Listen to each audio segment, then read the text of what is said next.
This is J. Krishnamurti's 7th public talk in London, 1961. The last few times that we met here, we were talking about fear. And perhaps we could approach it from a different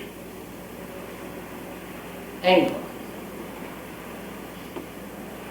Because it seems to me that unless one's mind is totally free from every form of fear,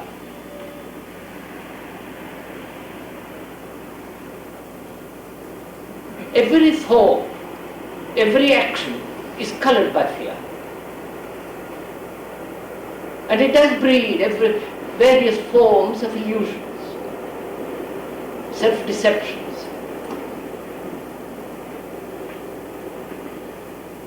And though we have talked about it at some length, in some detail, I think it might be worthwhile again to approach it from another angle.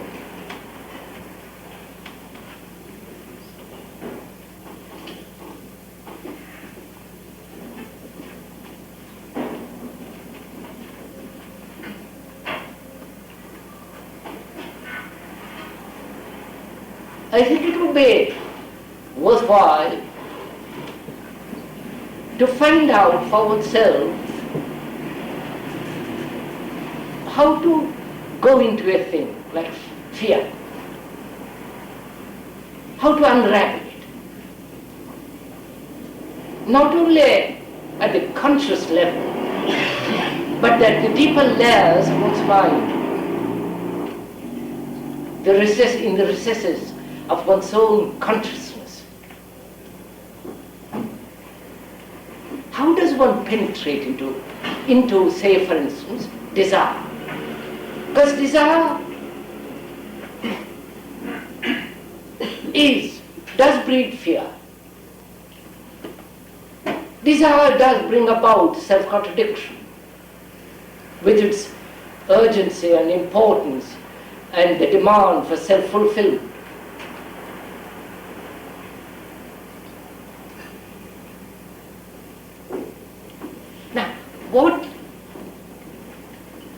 What significance has desire?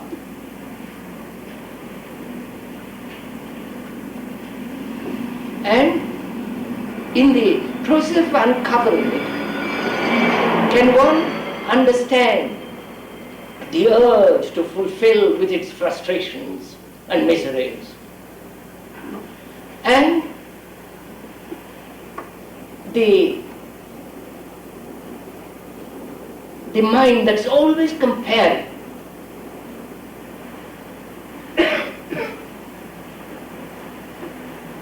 And it seems to me where there is comparison, there is the urge for power. So all these things are linked together. And if we can this evening, perhaps we can go into it fairly deeply.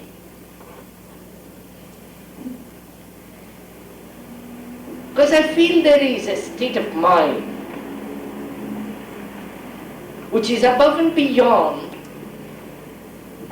feeling and thought.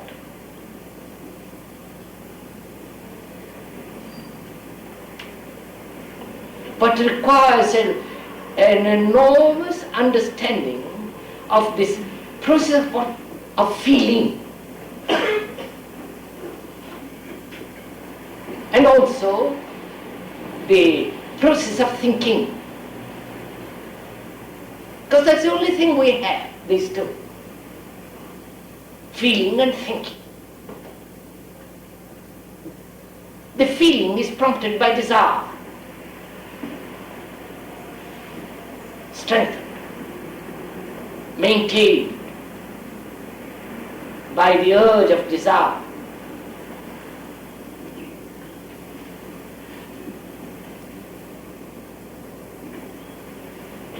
Desire always in terms of fulfillment, pleasure, and the avoidance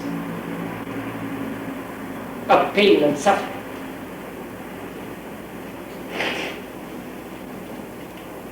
And therefore, Behind desire there is always the shadow of fear.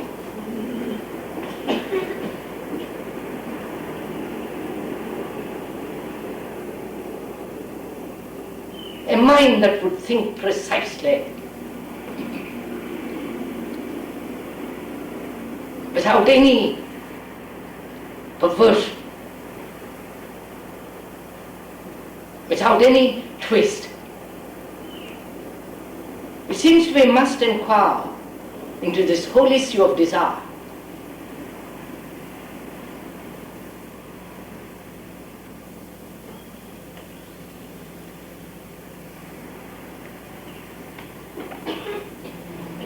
How does one inquire?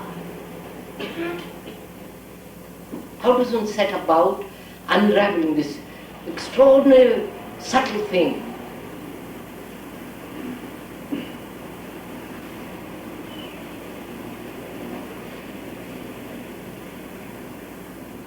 That is the basis of all psychological promptings.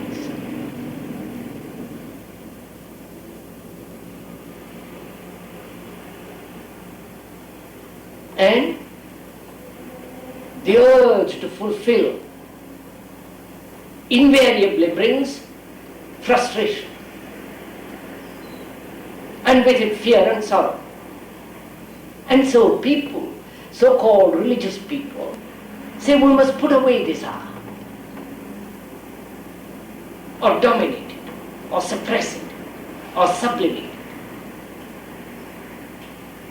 or escape from it, various forms, through various identifications with something.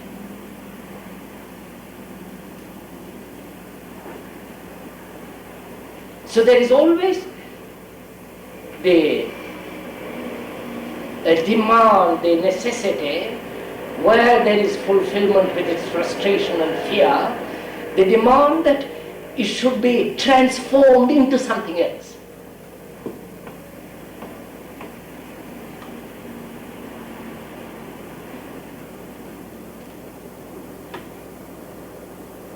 Because desire means conflict. I want to be something, and in the very process of becoming that something, there's conflict. And in the process of conflict, there is the avoidance and the escape from conflict.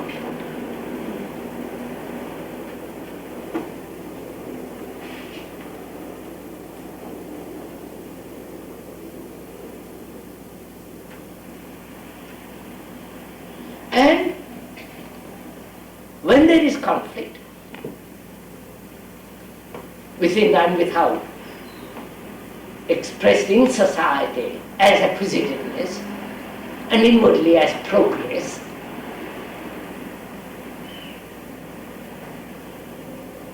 obviously our society is based on acquisitiveness. The more. With all its conflicts, with all its securities.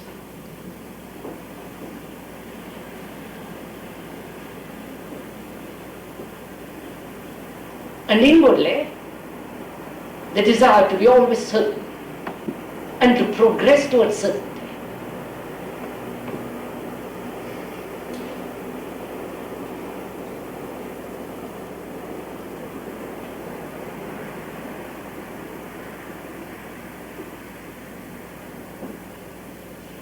And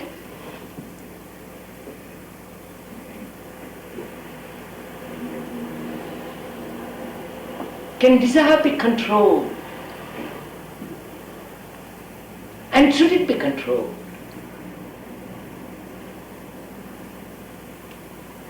And must one give full vent to it, full expression to it? That's the problem.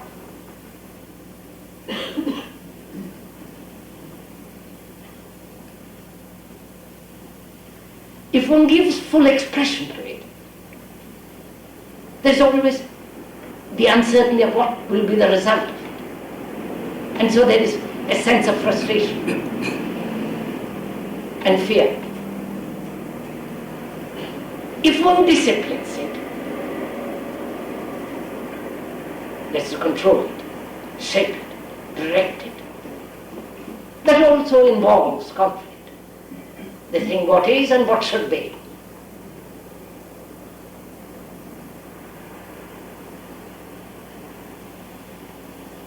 And of course, if one suppresses it through various forms of identification with a particular group, with particular ideas, belief, and so on, there is still conflict. So desire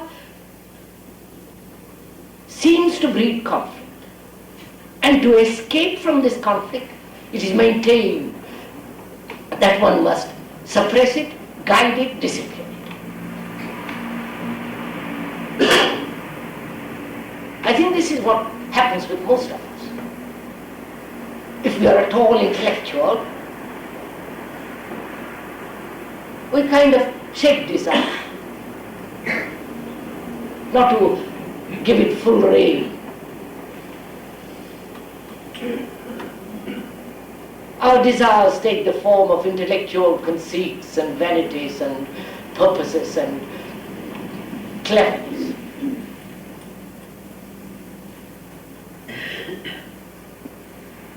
And the acquisition of knowledge.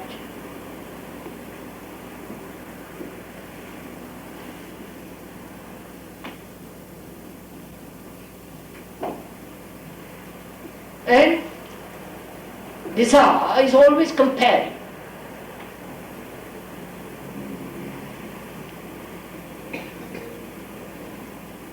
Therefore, hoping to achieve, to fulfill. I do not know if you have ever stopped at comparing.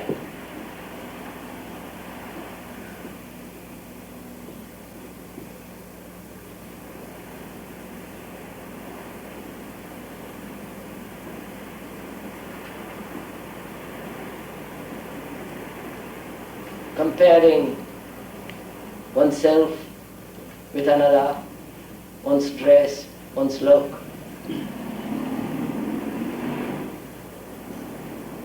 One's experiences. And comparing pictures. Comparing ideas.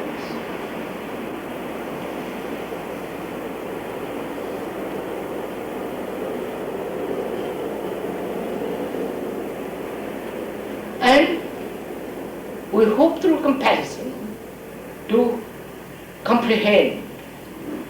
Do we comprehend anything through comparison?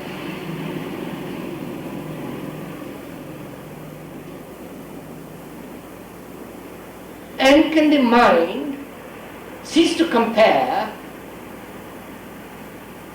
altogether? And therefore perhaps begin to understand what desire is.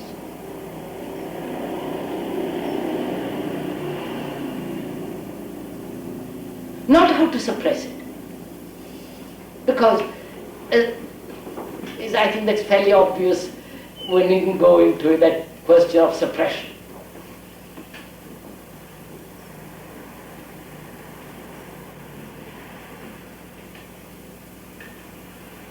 Though it is extraordinarily prevalent throughout the world, especially among those people who are trying to keep a record of their saintliness.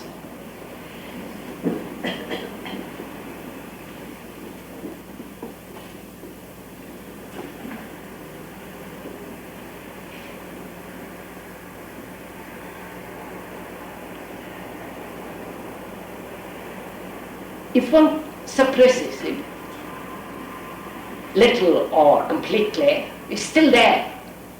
Only it takes different forms of its expression.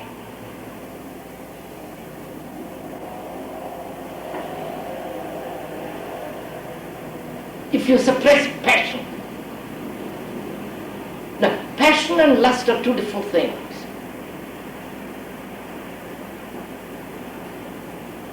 Still the same form of desire. If you suppress passion, and one must have passion,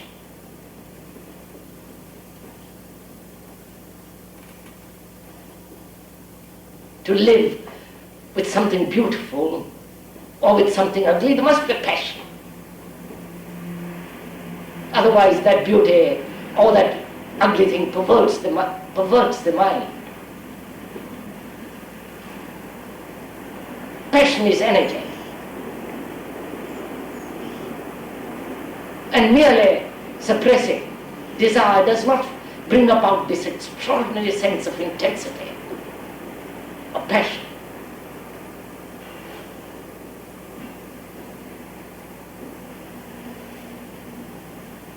But if one identifies oneself, or the desire identifies itself with an idea, with a symbol, with a philosophy, it does bring about certain intensity. You know the people who trot around the world, perhaps including myself, doing all kinds of good works, trying to tell people what they should be and what should not be. I don't mean that kind of intensity.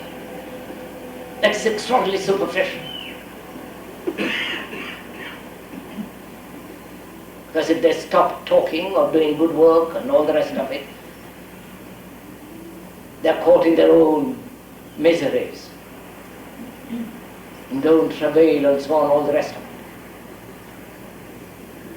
But there is an intensity, there is a passion that comes into being when we can understand desire.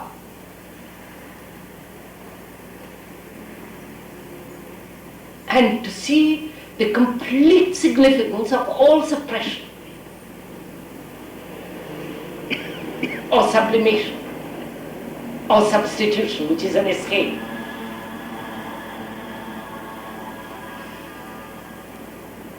I hope you are not merely listening to words.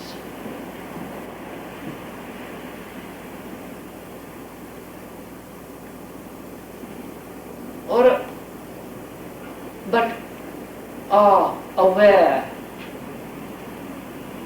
of your own forms of desire and quickly, swiftly perceive the road along which it's going and where it leads and your reaction to it. How you have suppressed, how you have identified your desire with something.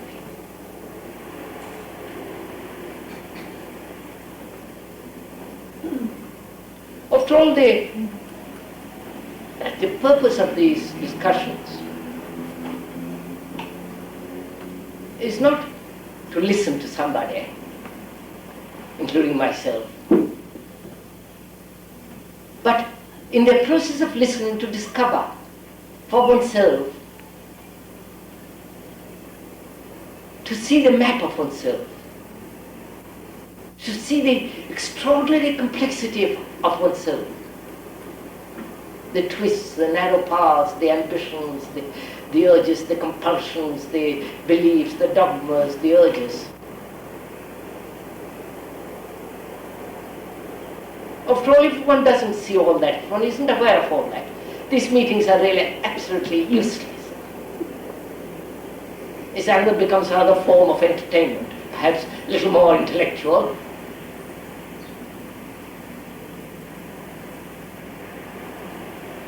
but that at the end of it one is left with ashes. Words are ashes. And to live by explanation and words, one has an empty life, an arid existence. But if one can, in the process of these discussions, really, battle with oneself, unravel things, then perhaps one can go beyond and above this feeling and thought And I would like, if I may, this evening to come to it.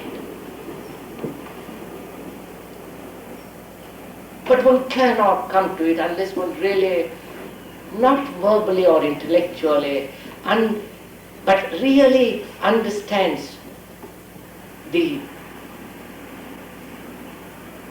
enormity of desire and all its significance.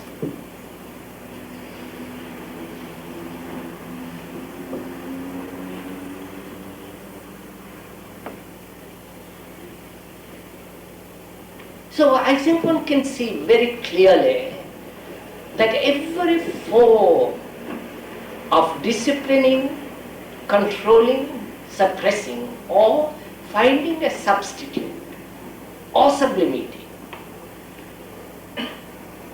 perverts the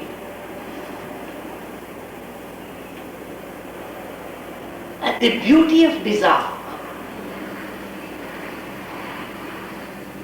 and therefore makes the mind and the heart hard, incapable of being young, swift.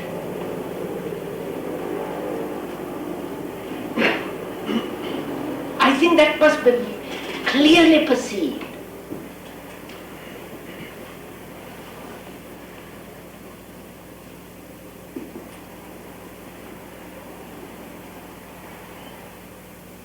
And is it possible, trained in a society whose values are acquisitive, whose religious dogmas and beliefs entail every form of twisting, suppressing desire?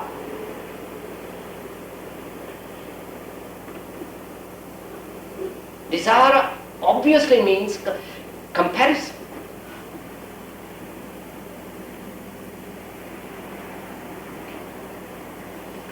And comparison, if one goes into it more deeply, leads to this desire for power.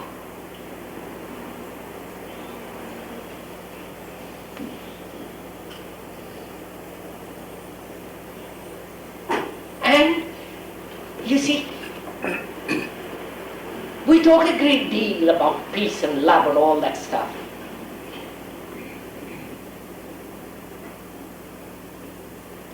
Every politician all throughout the world everlastingly talking about this. His God, his peace and his love.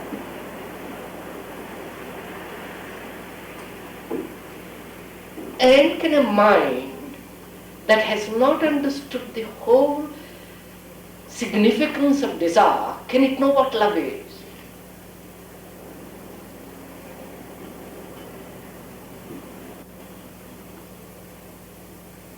And when desire is considered evil,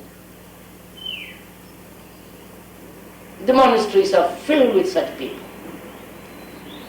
All the religious people are holding on to themselves not to have any more desires.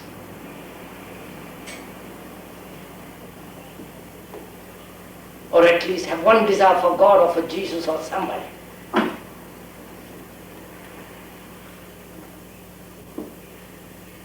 Can such mind see the immensity of the thing, that word we call love?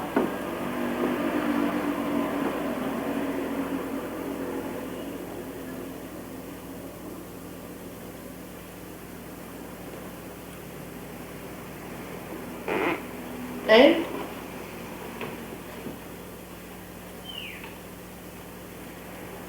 if one sees the significance of all suppression, and therefore there is no longer suppressing or the urge to suppress or to transmute and all the rest of it, then what is one to do with the desire? It's there, burning, trying to fulfill, trying to speed ahead. identified with the big cars and the big houses and all the rest of it. It's there. What is one to do?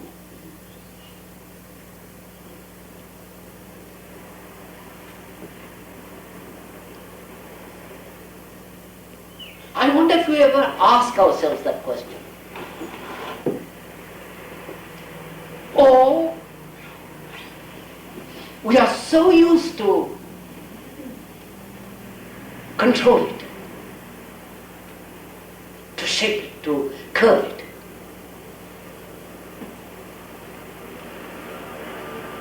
To give a balance to it.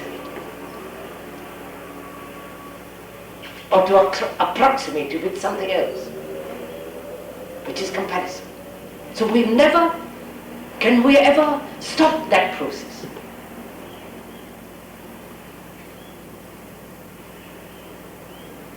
And it is only then one can ask, what is one to do with desire?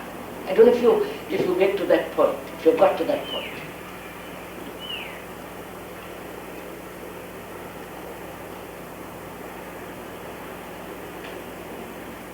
Which means really, can one live in this world without ambition?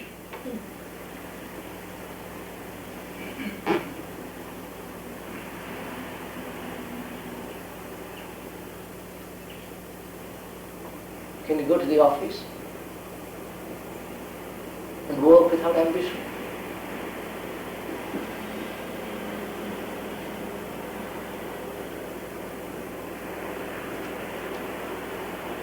And if you did, would not your competitor wipe you out?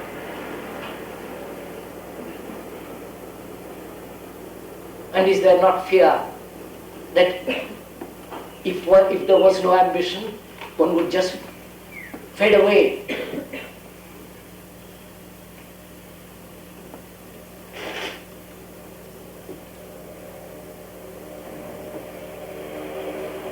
So, do put yourself, if I may suggest this question, when do you ask this question? What to do with desire?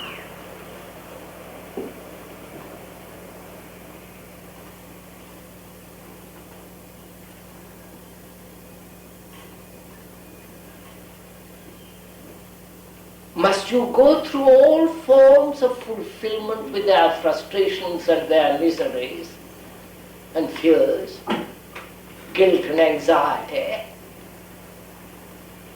And then only you will put that question. Or you may put that question only, or perhaps you'll never put that question, but only suppress it all the time. Because that has not given you happiness, position, prestige, whatever it is. So you turn in another direction. The outward expression of it and the inward expression. When one is nobody in this silly, rotten world, you turn inward. But when you are riding this wave, you never put that question.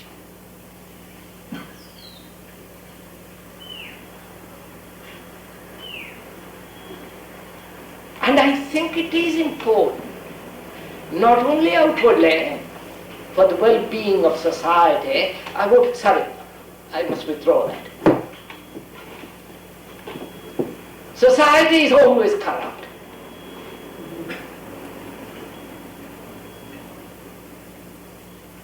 There's always the seed of destruction and deterioration in it. So you can't better society. You can perhaps gild the cage.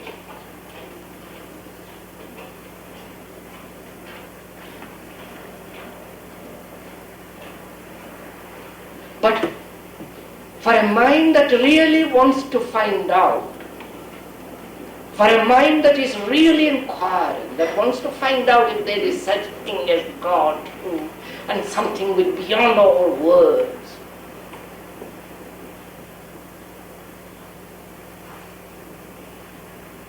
one must understand this thing called desire.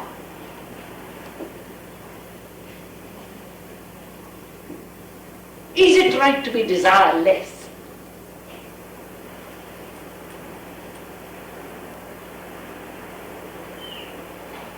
to be without desire.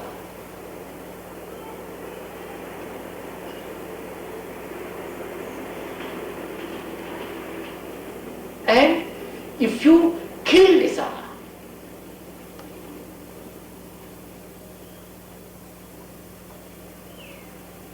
that is, kill all feeling, because desire is part of, feeling is part of desire.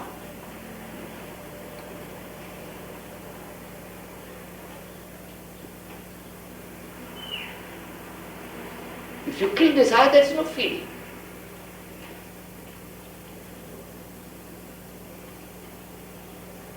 Feeling with all its extraordinary sense of, sensitivity.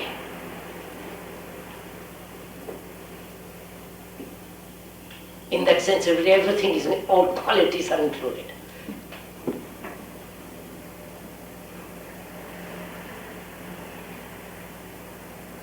So, if one has gone into this question of the implications of suppression,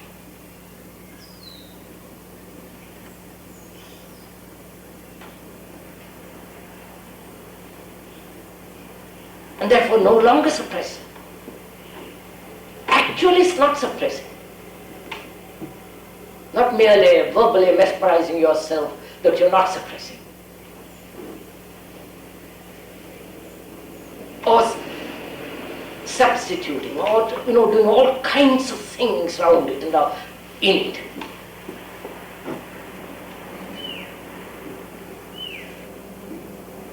If you have gone that far and actually are not done it, are not doing it,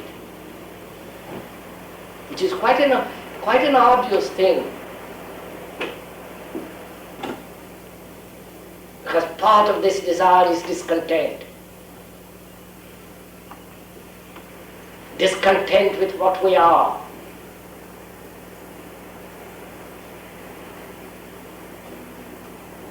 And back of this discontent is the urge for power to be something, to fulfill in something.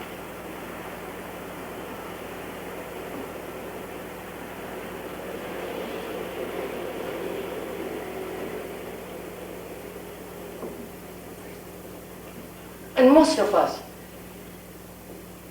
are caught in this wheel of fulfillment and frustration, and the everlasting battle with self-pity.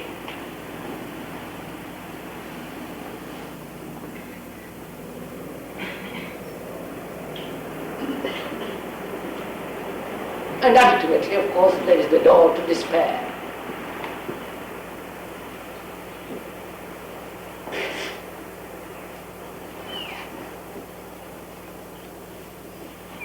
Now, when one has actually seen all this, not take months, years, days, have a last fling at fulfillment, knowing that it's going to be a misery, and yet keep on at it.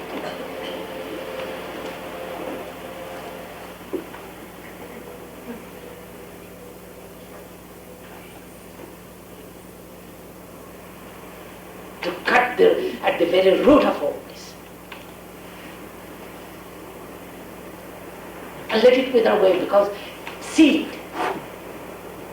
See this whole content of our life.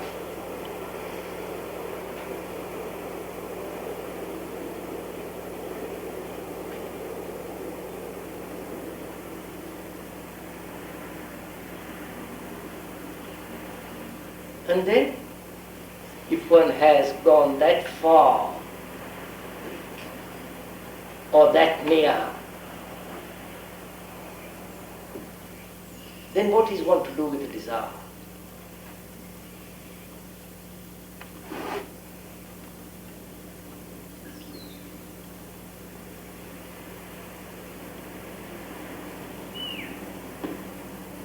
Is there any need to do anything about desire?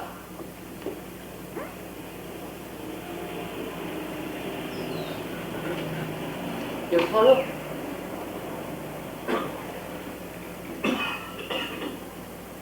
If so far we have done something about desire, put it in the right, gave it the right direction, the right slant, the right aim, the right end.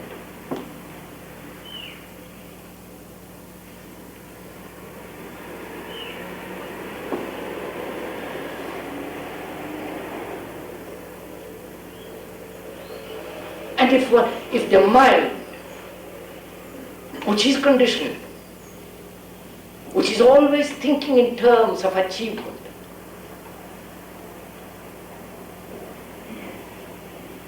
if the mind, with all its compulsions, training, education, and all that, is no longer shaping desire as something apart from itself, I hope you're following this.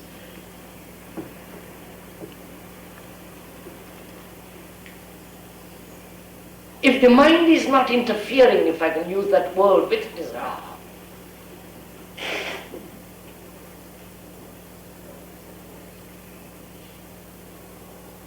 then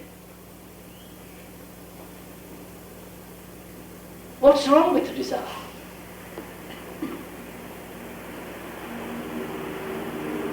Then is it the thing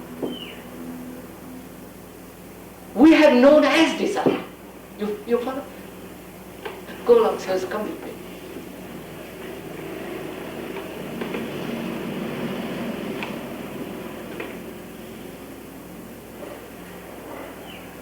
See, we have thought of desire as fulfillment, as achievement, as acquiring, gaining, getting rid.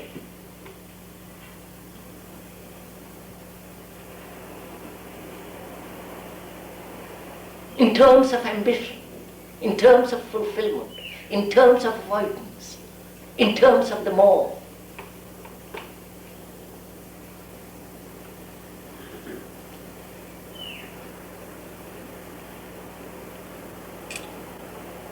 And when you see the whole of that,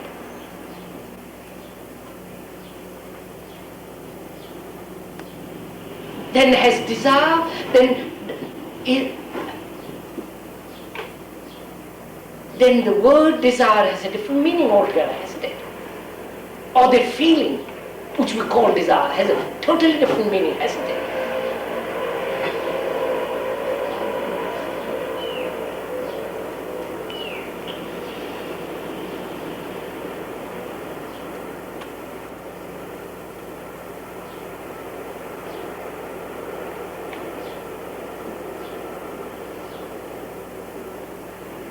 You see a beautiful car, a lovely house,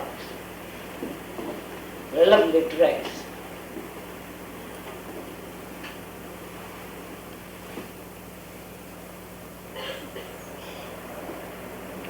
Before there was the identification with that thing or the wanting of that thing. Thing or the idea, ideation.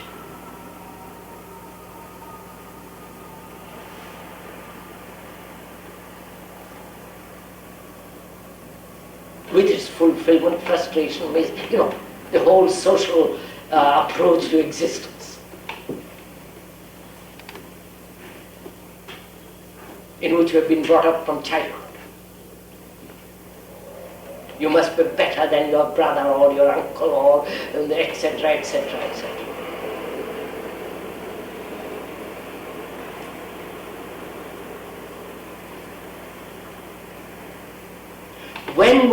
When one sees the whole content of this conflict, and it's fallen away from your hand, then is desire something which it was? You're getting what I'm talking about?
see a child in misery, starving.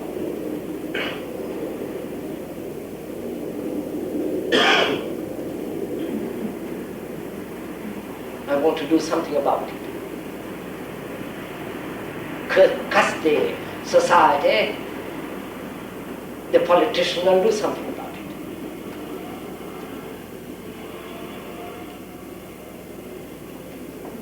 The feeling is always goes with thought.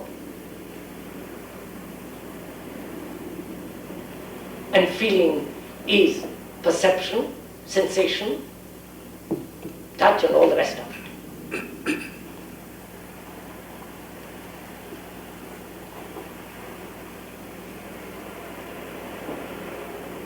And to feel is to be sensitive. And the more you are sensitive, the more you get hurt.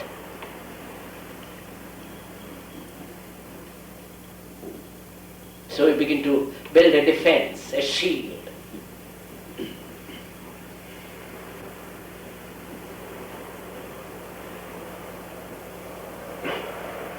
And all this is a form of desire.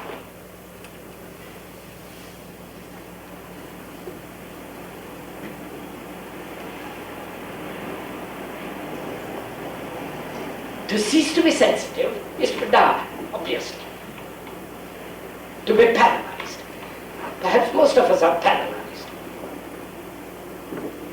That's what happens to most of us through education, through all the rest of it, you know. Social relationships, contacts, knowledge, everything makes us dull, stupid, insensitive.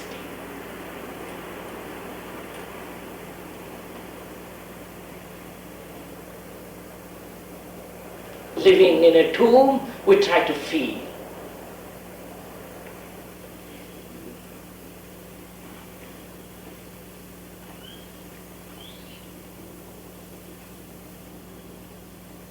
And realizing all this,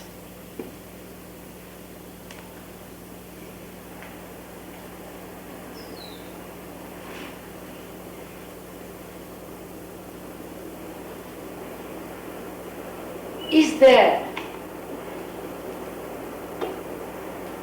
a limit to desire? Or, I don't know what word to use for that thing which we have called desire. You see what has happened if you have gone into it?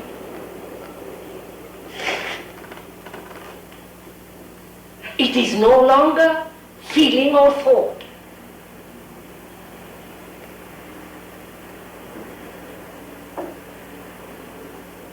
It is something entirely different, in which feeling and thought are included.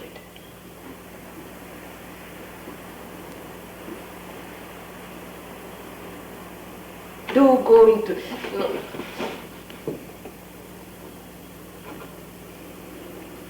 Because most of our lives are so terribly dull, routine, boredom, you know. The horrors of our own existence we know very well, the mediocrity.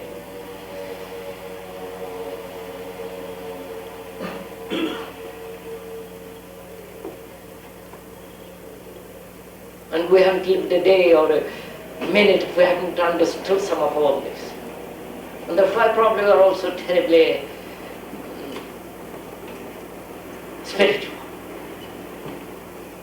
mediocre, silly.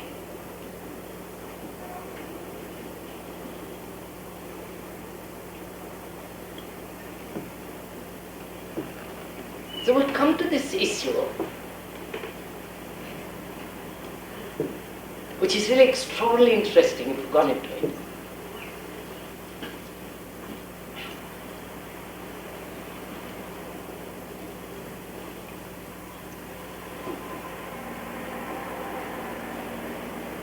That the thing that we have called desire, with all its corruptions, with its travail, with its miseries, with its suffering, with its impetus, with its enthusiasm, with its interest, and all that. And if one has seen the full depth of it, at one glance one can see it. You know, it's like you don't have to get drunk to know what sobriety is.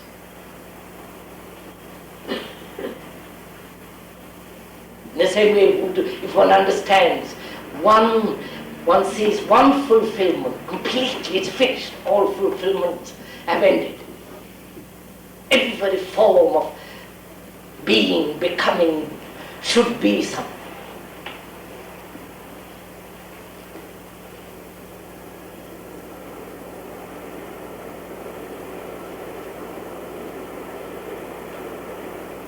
So, let me stop a little now. Let's discuss a little bit.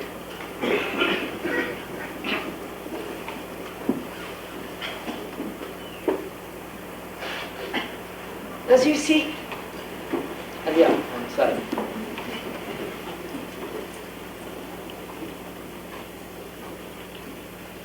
I'd like to mention that one needs to get drunk to know what drunk is.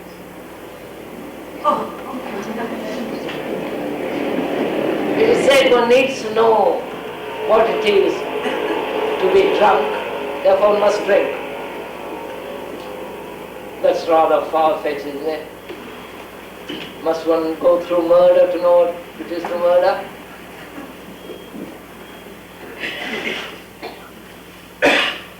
No, so don't let's be clever. Let's apply our mind to all this.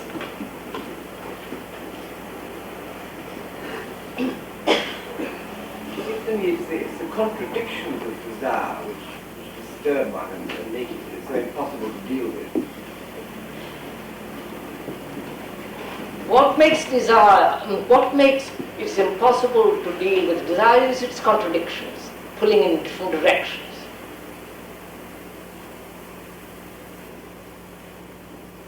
Why are there contradictions, sir?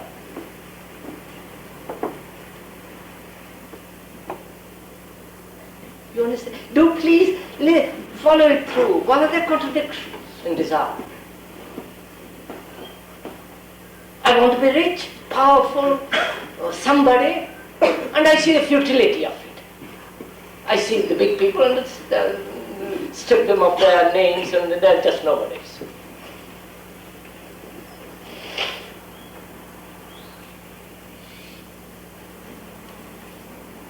And yet that's what's happening to us. I want to be something and I see the futility of it. So there's a contradiction. Now, why? Why is there this pull in different directions? Why isn't it in one direction? You follow what I mean? If I want to be a stupid politician, be a stupid politician. Get on with it. Why this withdrawal from that?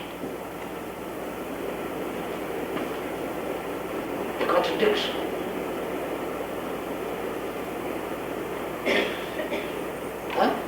Please, let's discuss that for a few minutes. Wow. Maybe it's because you were afraid of what might happen if you did. Because we are afraid what might happen if we are completely in one thing? Yes. Huh? If you give yourself entirely to one desire, one thing, wait a minute. Can you? No, you should know because you're afraid to do it. No, but you're not answering. You're not answering. So sorry. Have you given yourself to anything once? Totally, completely? Perhaps once or twice, for a few minutes. Be completely in it. Perhaps sexually one is, sometimes. Apart from that, do you know when you have given yourself to something totally? Yes?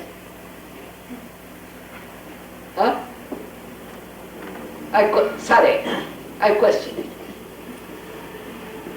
Does it not happen in a comprehension of art, ever, in listening to music? Wait, sir. The gentleman says in comprehension of art, in listening to music. Look what's happening.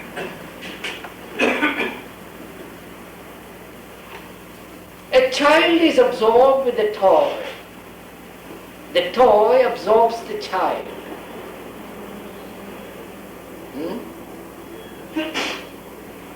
You give a boy a toy and he's completely happy. He's not restless, doesn't there. The toy is so interesting, it's completely taken. Is that what you want to do? Is that giving yourself to something? The politician, the religious man, all the whole lot of them, they give themselves over to something. Why? In that, it means power, position, prestige. The thing absorbs them. The idea of being somebody important is so tremendous. Like the toy.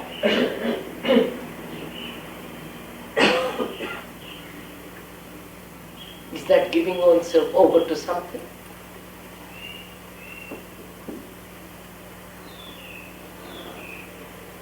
And do you give yourself over to something when you identify yourself with something? I mean, there are those people who identify themselves with their country, with their queen, with their kings, with their, works.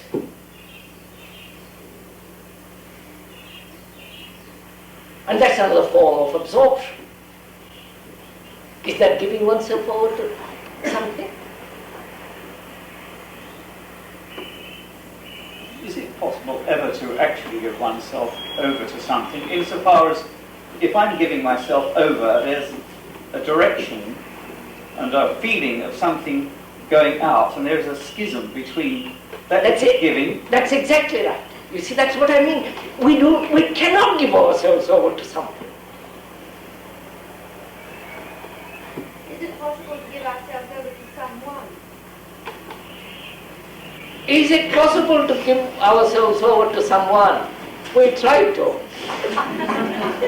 We try to identify ourselves with with the husband, with the wife, with the child, with the name, but there's always, you know it better than I do, so I could talk about it. No, but you see, you're missing we're deviating from the thing we are talking about.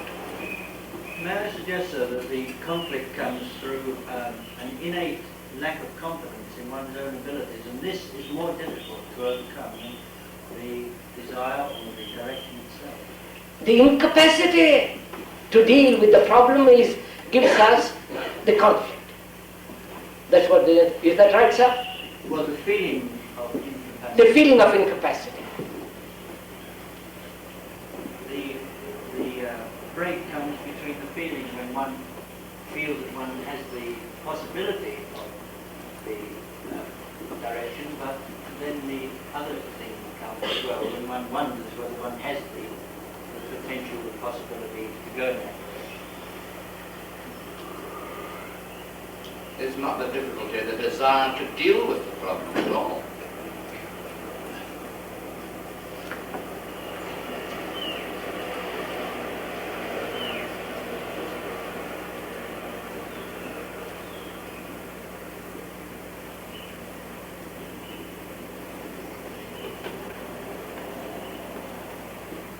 So if we're busy with the contradictions, then it seems to me that the mind provides envelopes for the desire, and it keeps on being partial. It severs us from the desire, in fact, the conflict of one's lack of.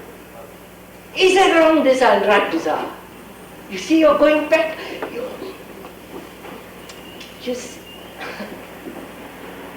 So we covered the whole field, don't go back to this. A desire is right and good when it does not damage anything else. You see how we have translated it already?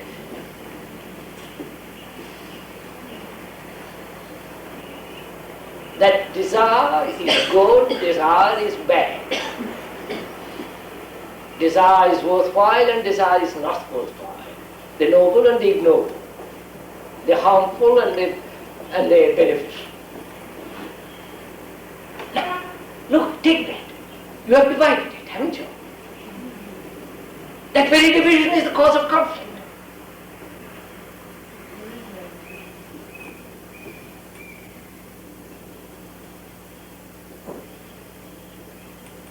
And having the conflict, you have introduced another problem, how to get rid of conflict.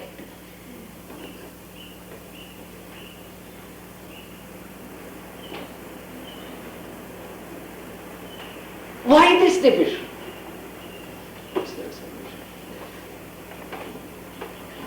If you see the significance of the desire, then there is no conflict. That's what we were talking for about 50 minutes this evening, to see if one can see the significance of desire, not in terms of the good and the bad. Desire.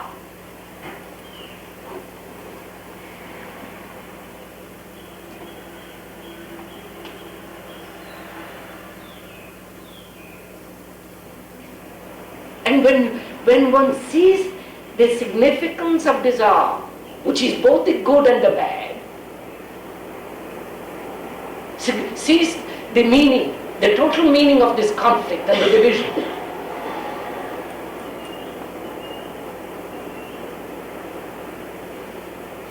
and comprehends it, not just verbally, comprehends it, has put one's teeth into it,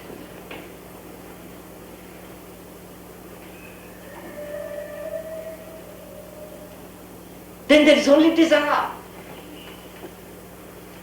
But you see, we always try to translate in terms of evaluation of good and bad, beneficial, non-beneficial. I thought at the beginning I made the fairly clear that wipe away that thing altogether, this division.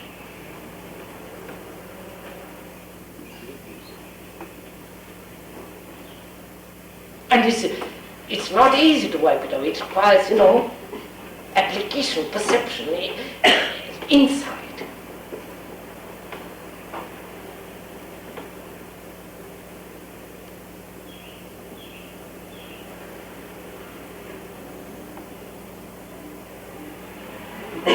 Is it possible to get rid of the object and stay with the essence?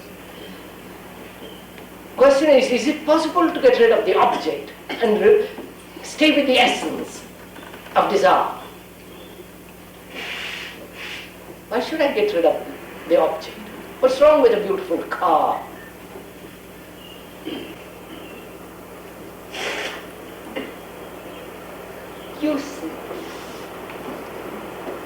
You see, you're creating conflict for yourself by this division. The essence and the object.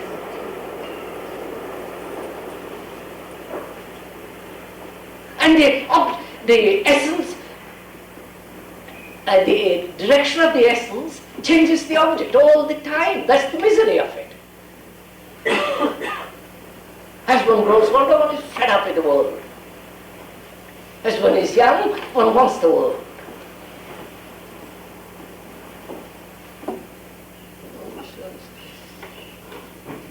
You see, we were trying to understand desire and thereby let conflict die away, wither away.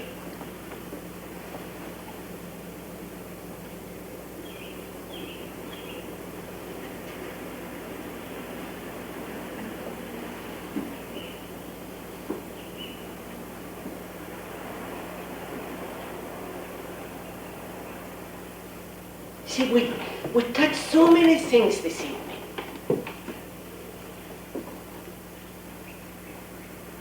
The urge for power, which is so embedded, so strong in all of us.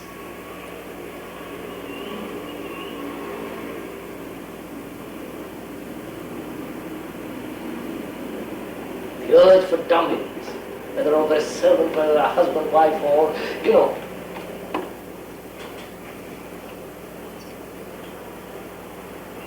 the sectarian madness.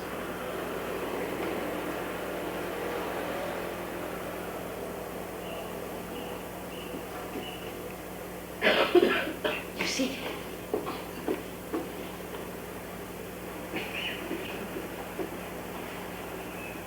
perhaps some of you,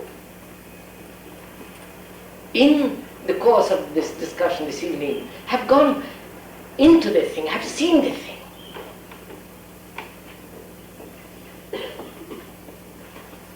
That where the mind is seeking fulfillment, there is frustration, and therefore there is misery and conflict. And the very seeing of it is the dropping of it.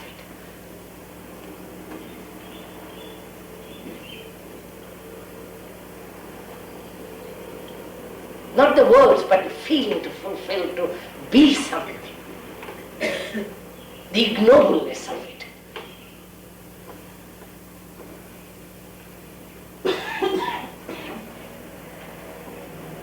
I mean, the politician does it, the priest does it, everybody does it.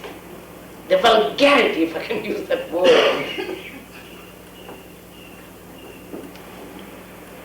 Can one really drop it? Because you see it like you see a poisonous thing. It's like a tremendous burden taken off your shoulders. You're out of it. With a flip it is gone.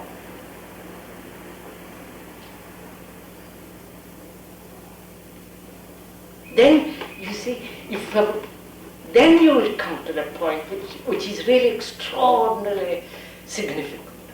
Not all this. It has its own significance, all this, but something else, which is a mind which has understood the desire, the feeling, the thought, and therefore beyond and above it.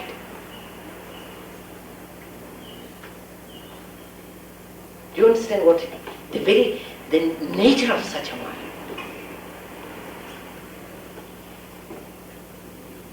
Not the verbal description of such a mind.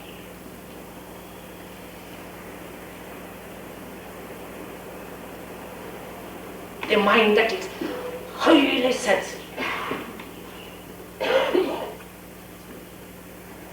capable of intense reactions, without conflict. A mind that is sensitive to every form of the demands, physical and emotional, and the demands of reactions, so that a mind is above all feeling, all thought, which are no longer in the field of so-called desire.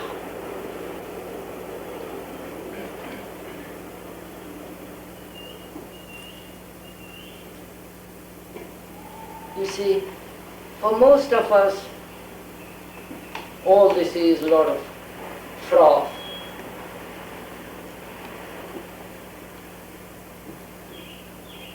A stick to be desired for or to be created.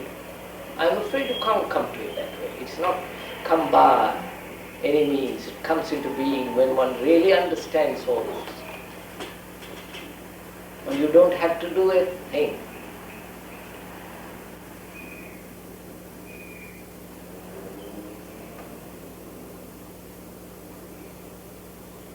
You see, if one could,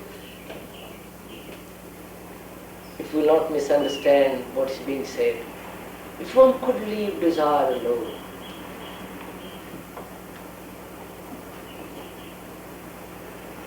either to flower, let it flower out, let it become wither away.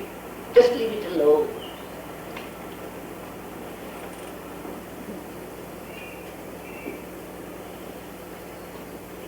That is the very essence of a mind which is not in conflict.